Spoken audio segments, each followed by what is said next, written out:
Hello and welcome to Revolution Health. This is Dr. Jason Dean, and only about 15 minutes behind. Not too bad after some technological difficulties on all of our ends, but that's what happens. Is Morley and I, before we jumped on with you guys, we were talking about, I think the gods and TSA and NSA don't want us telling the truth about why people in our society are getting unhealthy, because I know Morley is going to drop some major truth bombs this afternoon. And before we jump on here, I'm going to actually share this to my page as well as to others out there. And if you want people out there to be learning about this stuff, I want you to share it to your page as well and let your friends know about it. How do I do that? I have no idea. What is that? What is that?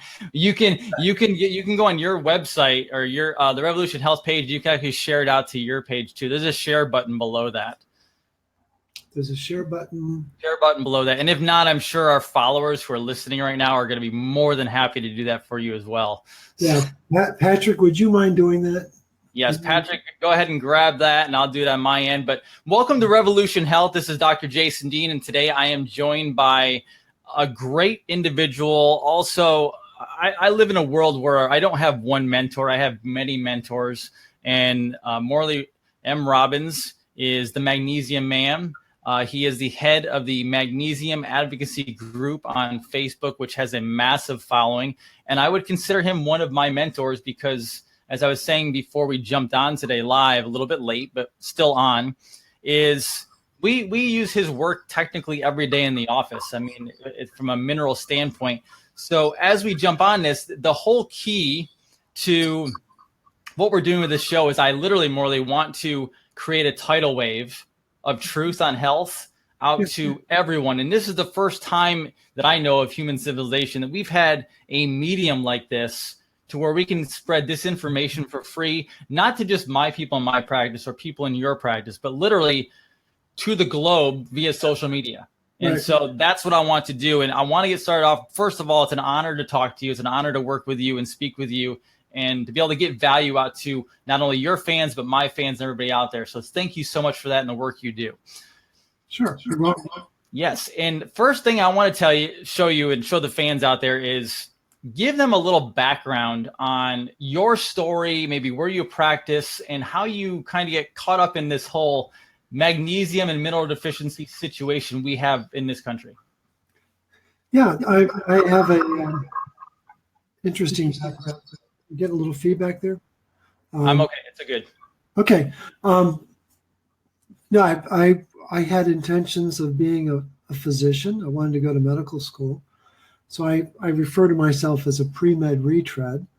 And it was my organic chemistry professor who made sure I was never going to go to medical school. It's just, I did not get it. And so if you can't go to medical school, you do the next best thing. You become a hospital administrator so you can boss the doctors around. And that's what I did.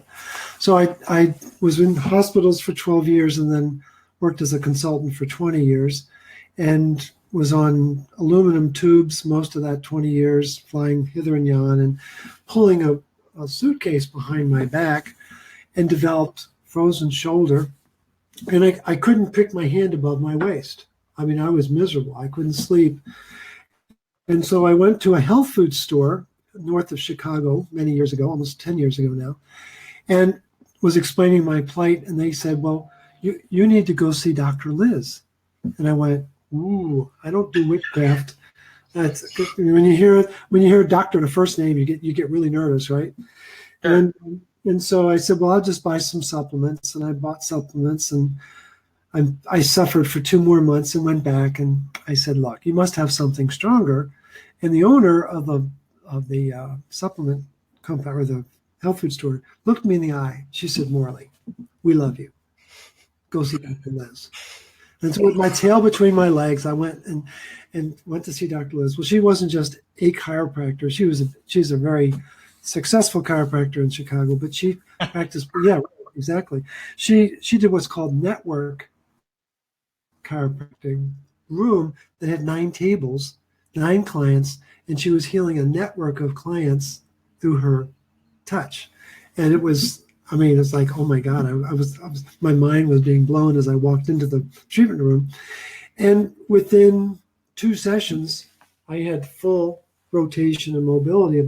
I was like, I went, whoa, what just happened? So I realized that there was a world out there that I didn't know. And long story short, I left the world of consulting and decided I was going to become a health coach, whatever the heck that meant. I had no idea. And I took courses and I stumbled upon a book by Carolyn Dean, The Magnesium Miracle. And it was like reading a murder mystery. I couldn't put it down. And suddenly I understood why everyone was in the hospital. So I was obsessed with magnesium for a number of years, thinking that that's all you have to do is take more magnesium. And a number of practitioners said, well, Morley, if it was that simple, we would have figured it out. And I, of course, in my arrogance thought, well, you just don't understand it the way I do. And it took me probably about 4 years before I realized they were right and I was wrong. And what people need to understand is that I get up every morning at 5 a.m. and read for 3 hours every day, 7 days a week. And I have almost without fail. I've taken a couple of days off, but not many. And I get to read a lot of material in that time period. And so magnesium got me to copper. I don't understand where copper came in. I don't know. It was just a divine moment. And then I realized that copper, it's got a good side and a bad side. And so when it's complexed in its ferroxidase enzyme, it's second to none in the body. And so I began to really delve into that. And then, again, out of the corner of my eye, someone sent me an article about iron fortification. And then that led me to an article by an Italian iron researcher who made a reference to the fact that the greatest stress in the human body is iron stress. Suddenly there was this ton of bricks that came down, and I went, oh my gosh, now I understand why everyone's losing their magnesium. And so the locomotive of allopathic medicine runs on 2 rails: magnesium deficiency and iron toxicity. And just like any railroad track you've ever seen, they never touch, but they're bolted together.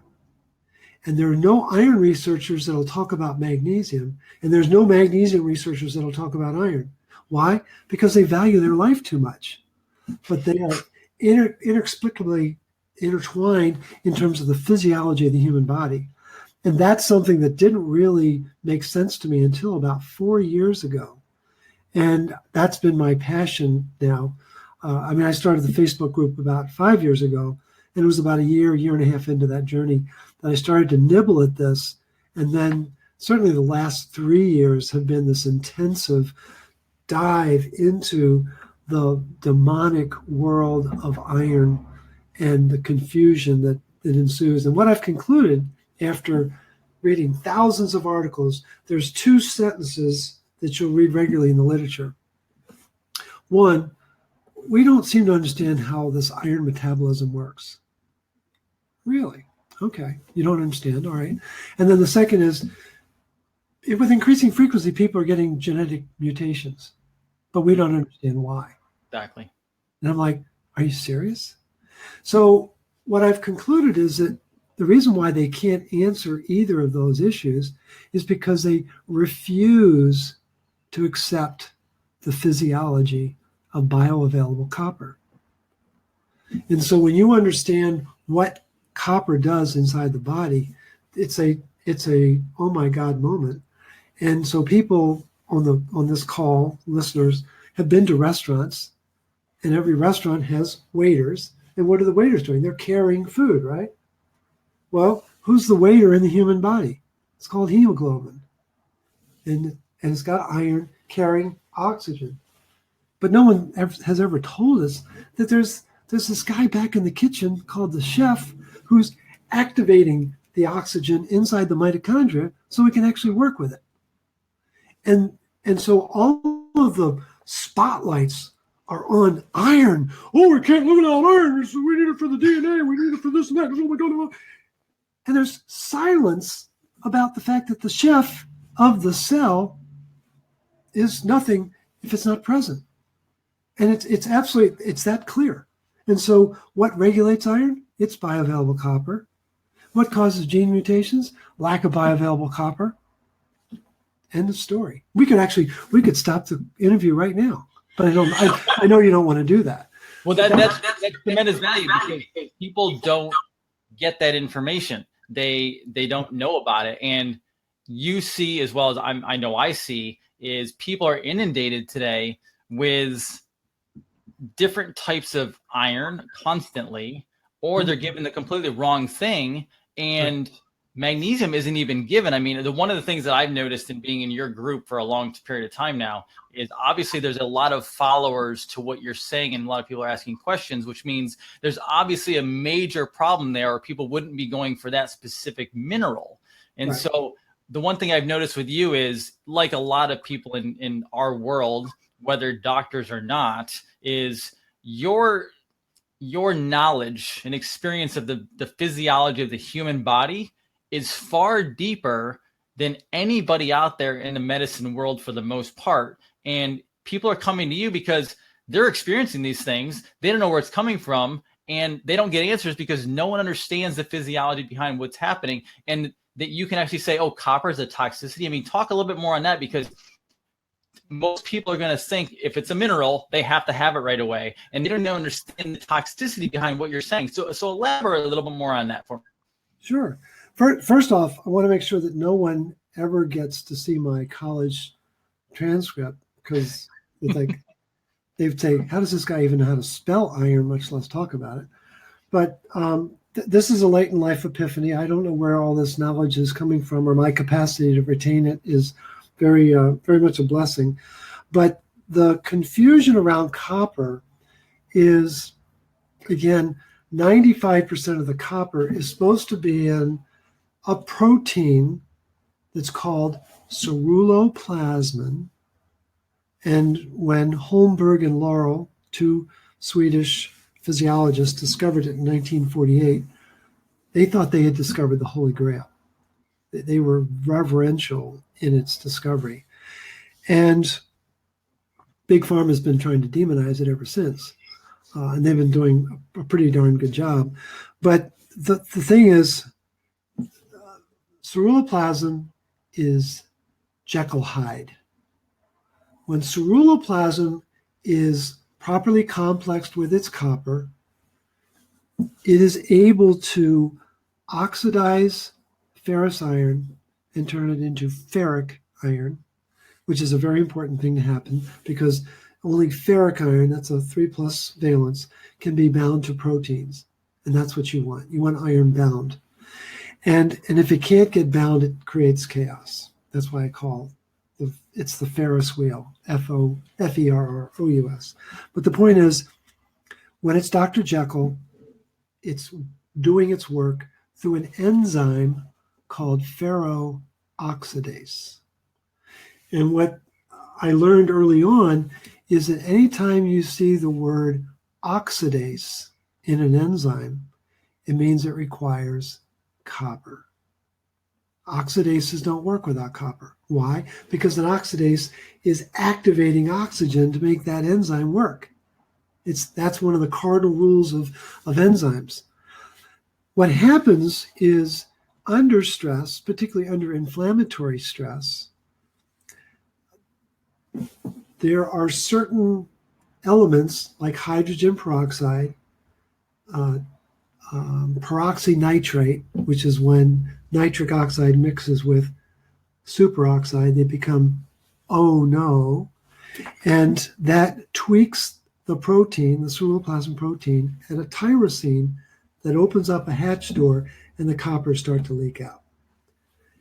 And then you have dysfunctional ceruloplasmin, and it's responding to an inflammatory event, but it no longer has the enzyme function. Now, the limitation of blood testing is that they're able to measure ceruloplasmin protein, but they won't tell us the ferroxidase component. It's called the ferroxidase fraction. So picture a field of cars and all their hoods are down. And you know how many cars out there? There are 100 cars out there, but you don't know how many have engines in them.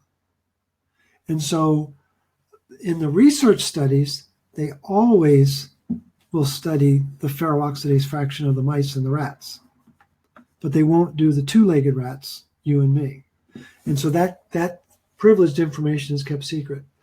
When that ferroxidase enzyme is not working right, copper loses its bioavailability, and then the coppers go rogue and they can become very reactive, just like iron can be reactive. But what's important for people to understand is that for every atom of copper in the human body, there's 60 atoms of iron. That's a big difference. Sure. So picture a Navy SEAL, we'll pretend that's copper, surrounded by 60 ninja warriors. Who do you honestly think is going to win that fight? Maybe the SEAL. I don't care how good they are.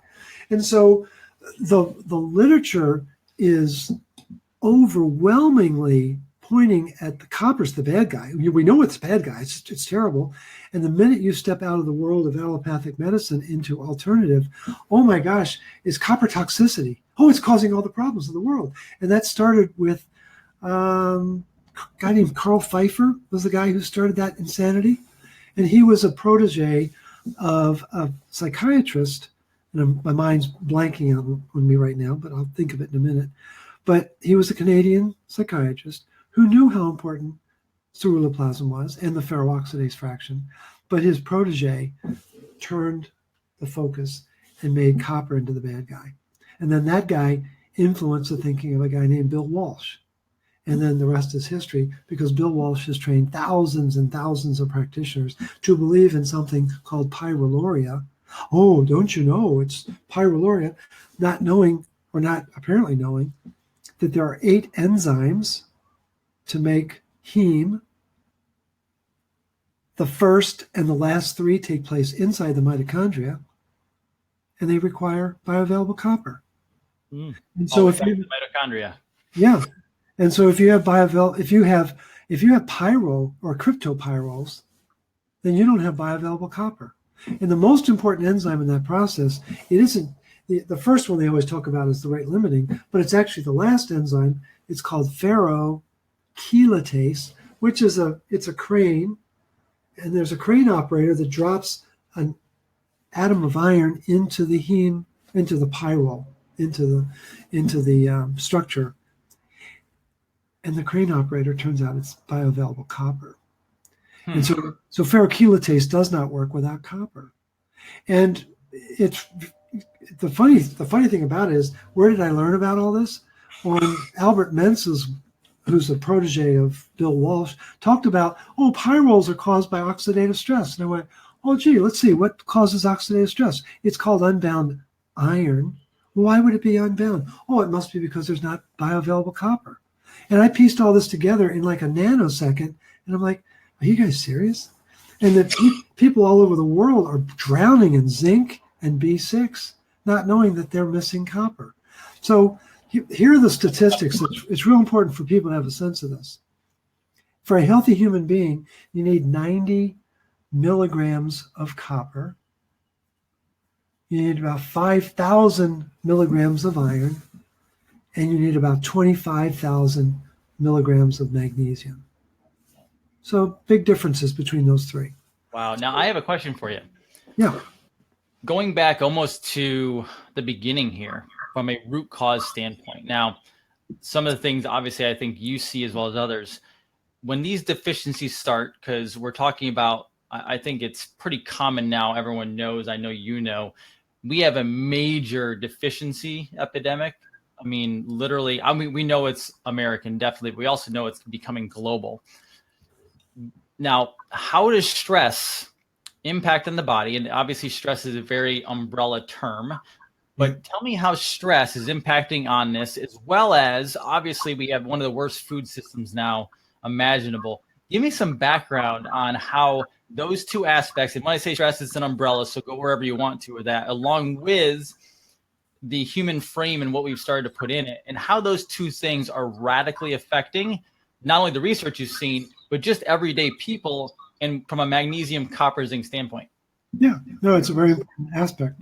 So whenever there's stress, there's magnesium loss, period.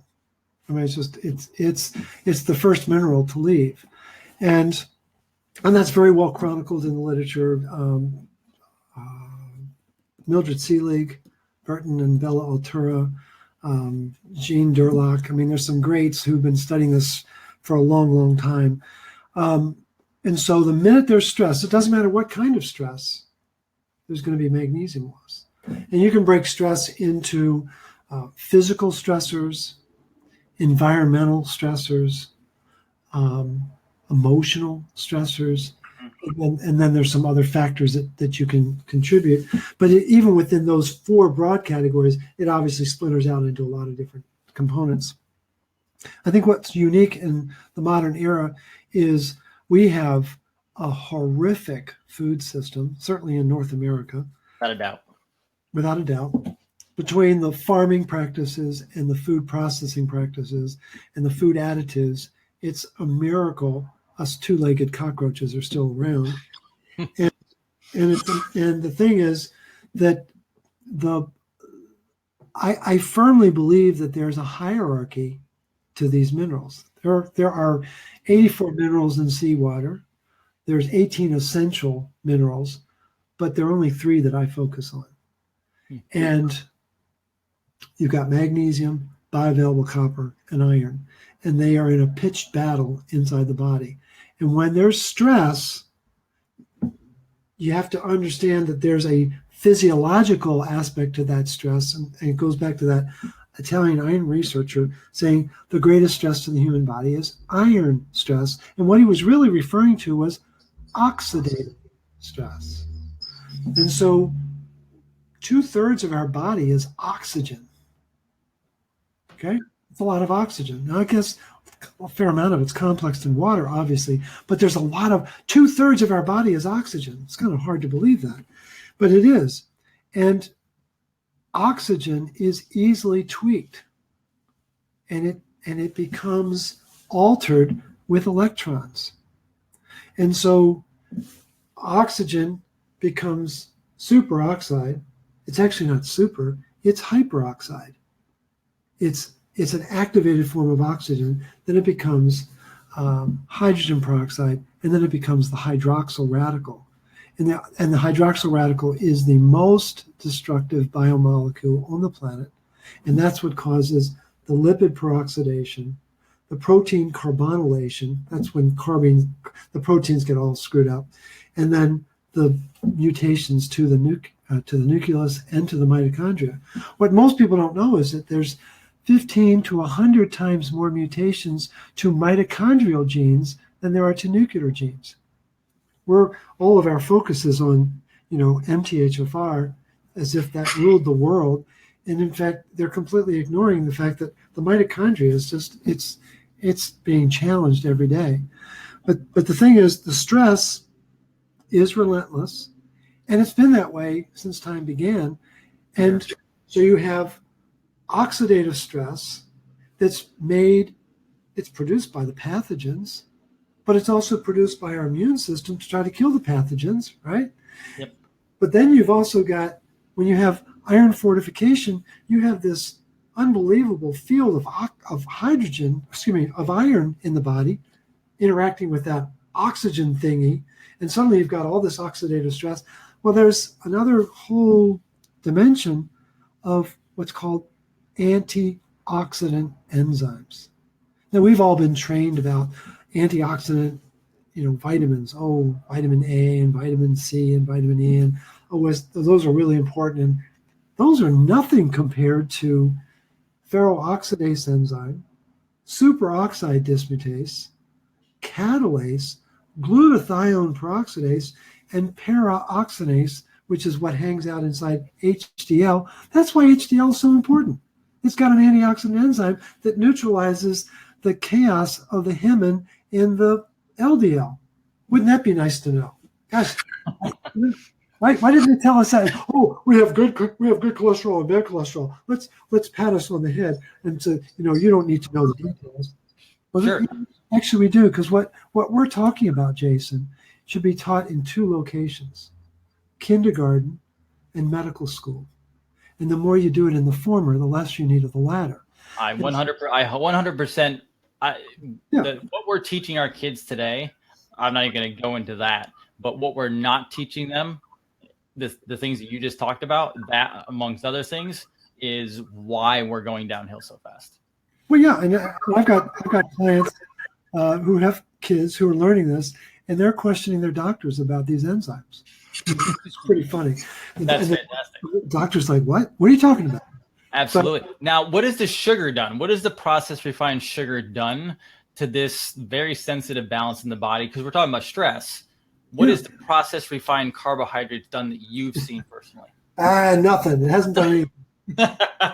It's all good for you, right? It's all good. Absolutely. More sugar. So, in George Washington's day, during the colonial period, the average colonial would have 3 pounds of granulated sugar cane a year. And the sugar cane had the minerals in it. Yeah. Especially the potassium, because you need potassium to break down sugar. In the modern era, it's speculated that it could be as much as 250 pounds of processed sugar, and it's granulated sugar. It's synthetic sugars, which are frightening. It's high fructose corn syrup. So we've had basically an 80-fold increase in the amount of sugar. So what does sugar do? Well, it causes the body to become acidic. It creates hydrogen peroxide, and it attracts iron. Thank you very much. So, I mean, that's just for headlines. And the thing is that when you go into the literature, what you find out is in the 1940s, they referred to copper as an insulin mimetic. It means that copper, when it's complexed, has the capacity to break down sugar. You've heard of the glucose intolerance situation? Mm-hmm. We've been trained to believe that that's, well, you need chromium for that. Is there chromium? No, it's copper. Copper is essential for that whole function. And that's all been pushed aside because they don't want us to know how important copper is. And so anyone who has insulin resistance, type 2 diabetes, has a buildup of iron in their liver that's overwhelming the liver, and there can't be proper communication signaling. And then if they have type 1 diabetes, that either can be from birth or from some serious illness. I've got clients that got it upon the birth of their children, believe it or not. It means that the pancreas is so loaded with iron that it's burned out the beta cells in the pancreas. And again, it's oxidative stress. Again, people need to understand that oxidative stress means rust. And it's a very destructive aspect of our body. And what they never told us was that we're rusting from the moment we're born until the moment we die. And for those who are familiar with my video on my theory of everything, all I did was take the research that talks about how magnesium goes down and how iron goes up, and I just put the two lines on the same graph. And it's at the age of 40, around the age of 40, it's not precisely, but around the age of 40, those lines crisscross. And if you talk to anyone who's in their 30s, they're feeling pretty good. Talk to someone who's in their 40s, they're feeling pretty bad, and they don't know what happened. Absolutely. And then if they don't have bioavailable copper, it's good night, Irene.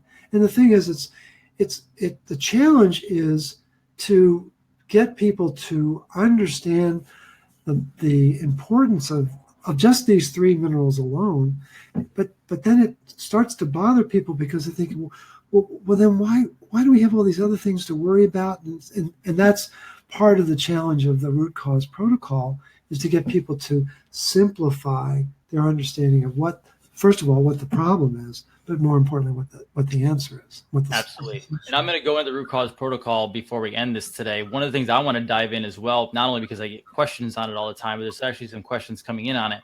And I think one of the biggest aspects and problems with this area of study, but also we live in a supplementation world. There's no ifs and buts about it. However, I think people are completely confused, not by you, but by the internet is a great thing. It's also the worst thing we've ever had. It's kind of the best of both worlds. And people are going on there, they're researching themselves, which I love that people are applying their own knowledge and research. But at the same time, if you don't necessarily have a background in any of this, you start becoming, you can fall technically for a lot of different things. Now, where I'm going with this is give me a kind of a brief synopsis, because I know we could do a whole hour or two just on this, but a brief synopsis of the different types of magnesium and why some work, some don't work. People take one, well, that didn't work, but then I take this one, and why we even having different types in the most absorbable, obviously, for your body. So then we can go into the root cause protocol. But tell me a little bit about that. Yeah. So there are probably 25 different forms that people are familiar with. But let's back up a step and talk about 4 broad categories. You know, where was magnesium originally found on this planet? In water. You know, if you study the composition of seawater, you'll find that it has 3 times more magnesium than calcium in it. Then if you understand the current research, Andrea Rosenoff is probably the most noted magnesium researcher to study the American diet. What's the ratio of calcium and magnesium? It's 5-to-1 now. So there's been a 15-fold flip of seawater that we evolved from, if you buy that theory, of 3 parts magnesium, 1 part calcium, to now we have 5 parts calcium to 1 part magnesium. That's like, oh my gosh, that's frightening to think about. But minerals in water are in an ionic state, and they're immediately usable. That's a very important part of why these minerals are so important, is because they're the workhorses of the body. They're the ones moving the electrons. So magnesium in water, immediately usable. Then we've got magnesium that you can do transdermally. You can take Epsom salt baths or magnesium oil baths, and the skin has tremendous properties of absorbing these minerals. And there's all sorts of contention on the internet about, to prove it. And then you've got people like Dr. Seeley saying, yeah, I've done it. It works. But his research was not exactly robust. So there's all sorts of refutation of that. But the point is, I've worked with people. I know that transdermal works. And surprisingly, foot baths are probably as good, if not better, than a full bath, because the bottom of our feet are very porous, as you probably know. So especially with people who have gut dysbiosis, the transdermal is the godsend. It's very, very important. And I had one client who was so compromised, 1 drop of magnesium oil was all she could tolerate. Wow. For about 6 months. And then the dry plant started to get hydrated, and she was able to then start to take more and more. But she had to start with 1 drop. Otherwise, she was absolutely overwhelmed. So we've got magnesium in water, magnesium in baths. Again, it's water, but it's a different form. Then we have magnesium in food. And what's a great form of magnesium? You know, like leafy greens, amazing source. Anytime you see something green, you're going to assume it's going to have chlorophyll. What's at the center of chlorophyll, of course, is magnesium. Pumpkin seeds, my little snack here. Pumpkin seeds. Nice, very nice. Yes, audio-visual time. And I did not bring enough for the audience, though. And the rich sources, licorice root is an amazing source of magnesium. Hemp seed, amazing source of magnesium. So, you know, there are a lot of different ways that we can get it. And again, as long as you have the digestive juices to break it down, everything's great. And a lot of people, as you know, don't. But food sources are very, very important. And then in the modern era, we get into all the different chelated forms.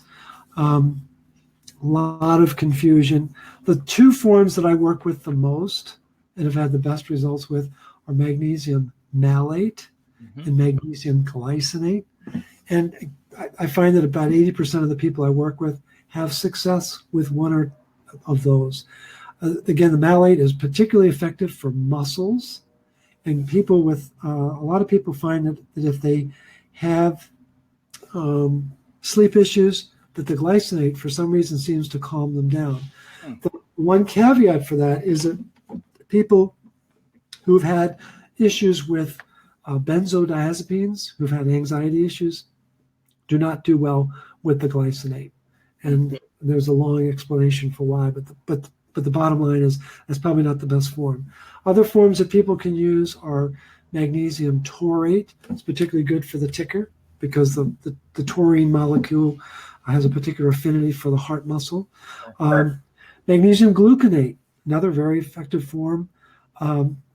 There are magnesium chloride. You can get that in a tablet. I don't typically use that, but I know people who have had a lot of success with that. The ones that I encourage people to stay away from are magnesium oxide and magnesium citrate. And in large part, the issue about the citrate, and I know it gets some people tied up in a knot, the citrate molecule is very destructive to the ferroxidase function. That enzyme is, it's the Mount Everest of the human body. If people understood how critical its role is, I think they'd be more understanding. But the citrate molecule is very destructive to it, as is ascorbic acid, for those who aren't aware of that. And then the magnesium oxide, it's somewhat controversial. It depends on how it's taken.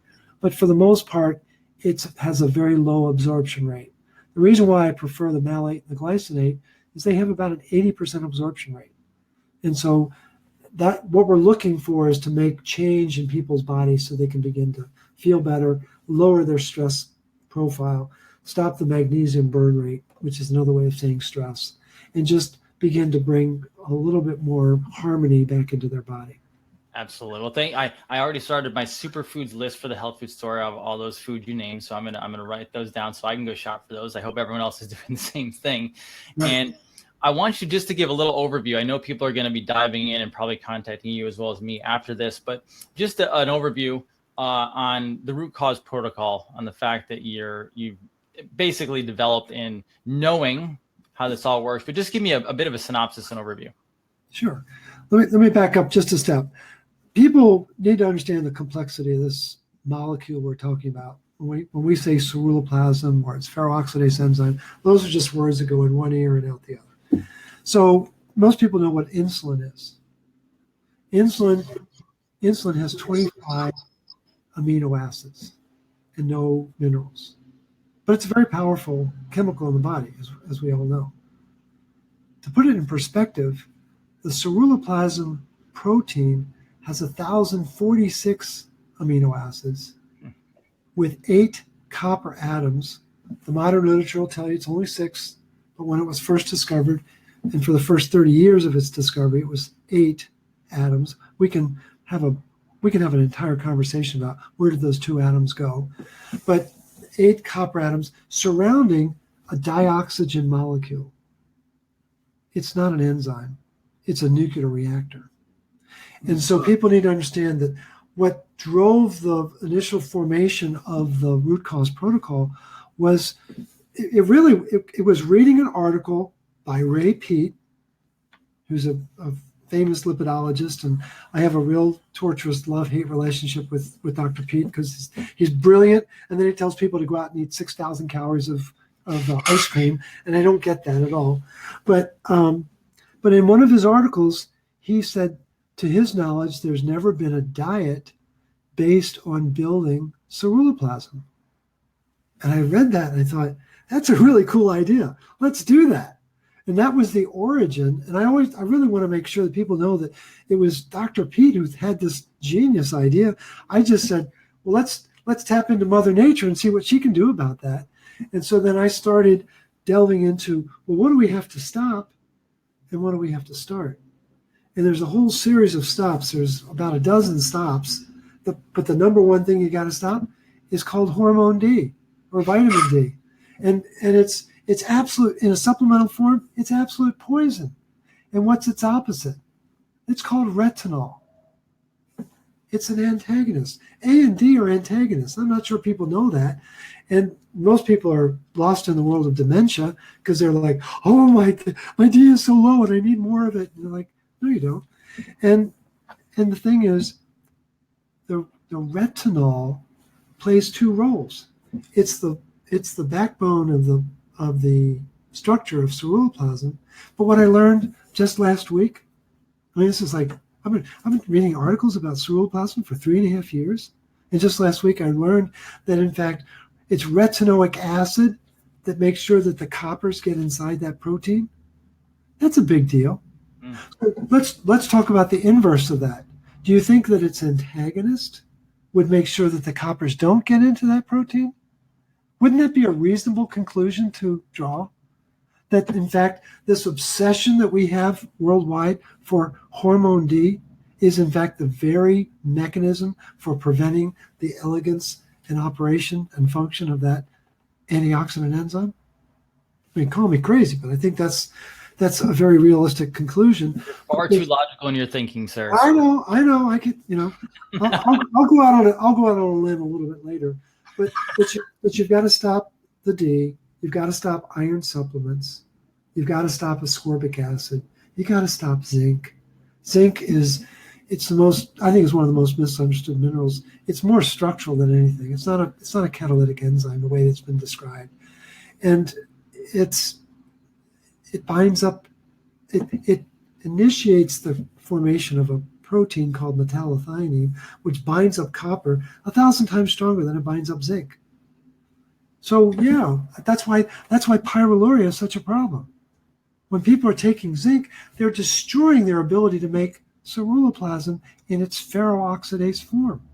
That's the most important thing, is that when you're reading literature, if you want to go down that bunny trail, because I totally agree with you about the blessing and curse of the internet, but don't go to the internet sites, go to PubMed, start to research and read about this. But if the author is talking about ceruloplasmin and not ferrooxidase, if the author is talking about copper's the bad guy and never talking about iron-induced oxidative stress, well, then you begin to understand the dividing line that exists in research. There are white hats and black hats, and there is contention and debate that there are people who simply will not believe that copper needs to be complexed in ferrooxidase because it violates their business model. So the purpose of the protocol is to make sure that there's a series of things that you have to stop doing.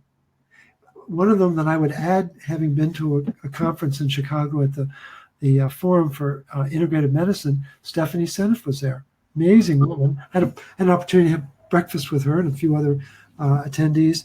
And based on that conversation and her presentation, I'm going to be adding, don't eat anything that's not organic. If people knew what the glyphosate molecule was all about, they'd be running down the streets like their hair was on fire. And so that's all the stops. And there's a whole series of starts.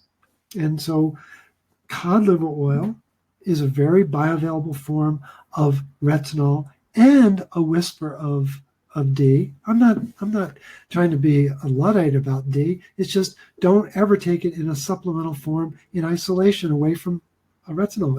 It's very dangerous, and I believe it needs to be in a food form. And our ancestors ate a lot of foods that had these fat-soluble vitamins and did very well. But we have whole food vitamin C, not ascorbic acid. We have a whole food vitamin E, not alpha tocopherol. And we have minerals in the water, and we focus on magnesium, and we're very mindful of boron, and there are a few other cofactors. But the key is, once you engage in stopping the insanity, and then you start to work with these 11 or 12 different supplements and food factors, the body starts to wake up. And I think what's happened in the world is that we have been duped with bad food that you were referring to at the beginning, and some very bad food processing, and I would also add some very bad medications. And The body can't work under those conditions. That's a major stressor, as you were alluding to. And the machinery of the body depends on these vitamin and mineral complexes that are so important. And when it has access to those, the body knows exactly what to do to keep us in balance. And you as a chiropractor understand the philosophy of homeostasis. That's the very core of chiropractic. That's why you guys are so important to society, is that you bring that, you know how to balance the sympathetic and parasympathetic nervous systems, which is the very essence of the metabolism of the body. So it's just, I think what the protocol does is it really serves to support that need for balance and homeostasis. Tremendous value. I completely 100% agree. I appreciate that as well, but it's very true. Those two combined, I mean, that's you're dealing with, you're not actually driving towards, we talk about getting healthy and being healthy. And in reality, in our words, it's not really driving towards health. It's really driving towards homeostasis, because that's what health is where your body actually operates completely correctly. And I hope everyone on this is really getting the value that Morley is dropping. It's tremendous. I want to respect his time as well. Give me one or two quick things, sir, before we end tonight, on steps other than obviously protocols and things like that, but just one or two quick things that they could literally do tonight or even starting tomorrow that would start really taking them towards a relief or a step forward towards the mineral deficiency going away and building their mineral volumes back up. Okay. Yeah, I will do that. Real quick, I've always been fascinated by who coined the phrase homeostasis. Off the top of my head, I don't know. That's a good question. His name was Claude Bernard, and he was he and this guy named Louis Pasteur. Yes, I know that name. Yes. Well, they hated each other. Yes. And Bernard was all about homeostasis. I thought that I just learned that little factoid. I thought you'd get a kick out of that. Yeah. Pasteur tended to have his run-ins with people, even like Béchamp, Exactly. Yeah. And the system backed Pasteur, of course. Exactly. Well, what can people do? One of the most important things that people can do is let go of their labels. There is no medical disease on this planet. Correct. It does not exist. And what happens is when we're under stress, we lose minerals and the body starts to lose its homeostasis. And when those minerals are not available to run the enzymes, symptoms appear. We get, a fever, we get weight gain, we get temperature dysregulation, or we get whatever it happens to be. And we run to the doctor with those symptoms, and the doctor opens up their Merck manual and says, "Oh, you have XYZ syndrome." And because we're human, we're really gullible, and we believe that bullshit. Absolutely. But the Merck manual, it's just a story. It's a very powerful and profitable story, but it's a story nonetheless. So the first thing people can do is let go of their label. And I know that's a tall order for people who are steeped in autoimmune and chronic conditions and things like that. But if it's important to stop living a label because it doesn't exist. Something that they can do easily is take an Epsom salt bath. And you know what parasympathetic is all about. Well, when we're standing in a shower, that's sympathetic. But when we're sitting or lying in a bath, that's parasympathetic, and we can actually relax. And all of the neurocircuitry is very different under those conditions. And then we're bathing ourselves with the magnesium, and we usually recommend that you add a cup of baking soda and add some borax to the water, and you've got a mineral bath par excellence under those conditions. So that's a very easy thing to do. I appreciate that. It's fantastic. Yeah, very easy. Before we go, and I don't want to cut you off. Before we go, what my plan for this is, because I know we have a lot of viewers on here, which I'm very, very proud of, very happy that we can all get on here. I'm actually be bringing Morley back, only because Morley, I know we could talk about this for hours on end, the work that you do on a daily basis, even cases that you're dealing with, and the cases that I deal with, things like that. I'm going to actually bring you back because I want to do more of this in the future. And I know you're constantly on the cutting edge of what's going on. And then I think what's happening is these bodies are going through an evolution, but it's not a good evolution right now. And people are breaking down more. And I think you're seeing that in front of us where people are coming in and things are happening. They're developing even new labels, because I totally agree 100% every time I present saying there is no such thing as a disease. It's literally they've taken this bag of symptoms and they put a label on it. They give it to you. And as soon as you accept that label in a medical office or wherever you are, you now plant that in your mind and you carry that label forward with you, which is a whole other world from an epigenetic standpoint that can be very harmful. And that literally can send you down such a bad road. I believe people literally have died, not necessarily from their diagnosis, but someone telling them they have something and then they carry that with them. And that plants that deep, deep, deep seed. How can people find you immediately after tonight? Where can they go to reach out to you to gain this valuable knowledge and even possibly work with you? Yeah, so a lot of people know about the Magnesium Advocacy Group on Facebook. We add about 1,200 people a week to that group. And it's a kind of a love pump, trying to give people the truth. So that's a great resource. I've got 2 websites, actually. I've got gotmag.org, and people can find a lot of the research that I've got there. They've also can view my Theory of Everything video there. And then they can go to another website that we just developed. It's called rcp123.org. And there they can delve more into the protocol itself. And if they're interested in learning more about this, there's 4.5 hours of video that they can invest in, where I'm talking with a physician named Ben Edwards, who's an internist over in Lubbock, Texas. And he's a total devotee of this process. And I'm the geek, and he's the step-down transformer, which is very cool. And he puts it into very simple, understandable terminology, and it really worked beautifully. So that's another option. People want to drop me an email. It's my first and last name, Morley Robbins @gmail.com. And then I always give out my phone number because people can't believe I would do that. But it's area code 847-922-8061. I actually learned that from a CEO of a hospital once. I looked at his business card and he had a cell phone on there. I said, dude, how can you afford to do that? He says, nobody calls me. They're afraid to. I was like, that's a great idea. It's actually true. You go on the offense. Yeah, sure. Call me anytime. I do. Absolutely true. Thank you for the websites, and follow Morley on Facebook as well. And we'll be able to do other stuff with this. I'll drop some other links at the end. We'll put those links in the actual Facebook feed as well, because I know there's a lot of people joining this.